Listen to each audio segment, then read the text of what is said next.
And let's talk about point number 4. They talk about the Neulasta, neupogen, the colony-stimulating factors that increase white blood cell. Maybe mention, a lot of people may not realize this, but often what actually kills someone from cancer is the chemotherapy that depletes the bone marrow and leads to infection. Well, I don't think it's fair to say often. I think that has become a relative rarity. We've learned how to look for it. We've learned how to manage it.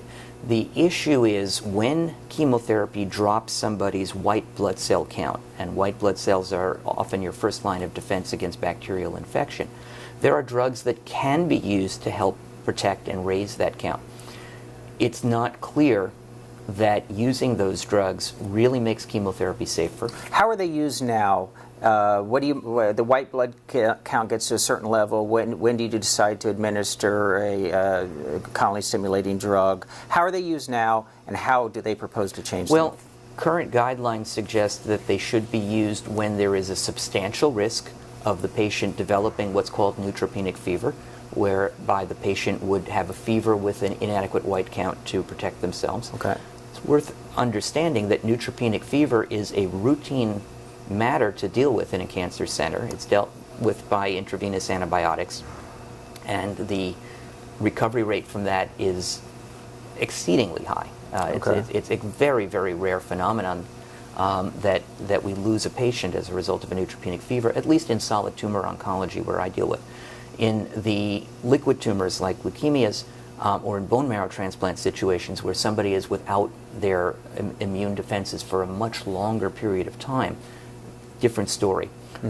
Greater risk, more serious problem, more clear indication for use of these growth factors. And these indications are for solid tumor, this paper in the New England Journal. Exactly. And so the point is that for the types of tumors that we're talking about, largely colon cancer, lung cancer, breast cancer, prostate cancer, the common cancers, the evidence that in metastatic disease we do the patient a benefit by maintaining their dose and continuing with a growth factor, as opposed to simply doing what we did before growth factors, which is adjust the dose down.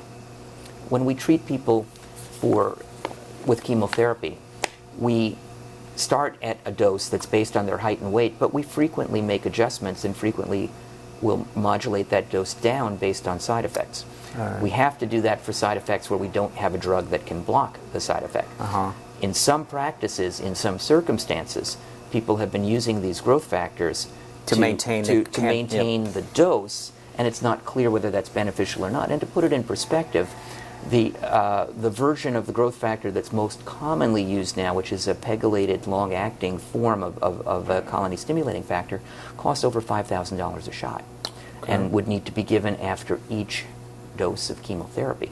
So the incremental cost is enormous. It's the kind of thing that if people had to bear that cost and looked at the relative benefits, they might think about it. And this is the type of proposal that I see might be able to be enacted the fastest by publications. For example, using Avastin for breast cancer has already dramatically dropped since the FDA and others have exposed that it may not be any benefit, and without any mandate, without any FDA banning, breast cancer doctors are already reducing that. The EPO drugs went way down once the safety papers came out in the New England Journal. Do you think that after this paper or other subsequent papers or discussions at ASCO, do you think that the use of these drugs will go down significantly just from academic research? I don't know. This is a paper presenting a well thought out opinion. It's a position paper.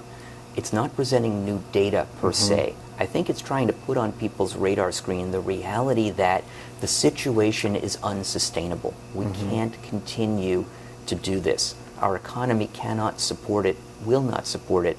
Nobody can envision exactly how changes will come. But we would all be better off if it's a controlled, thought-through change rather than a crash, which is unfortunately a possibility if we can't reach some consensus.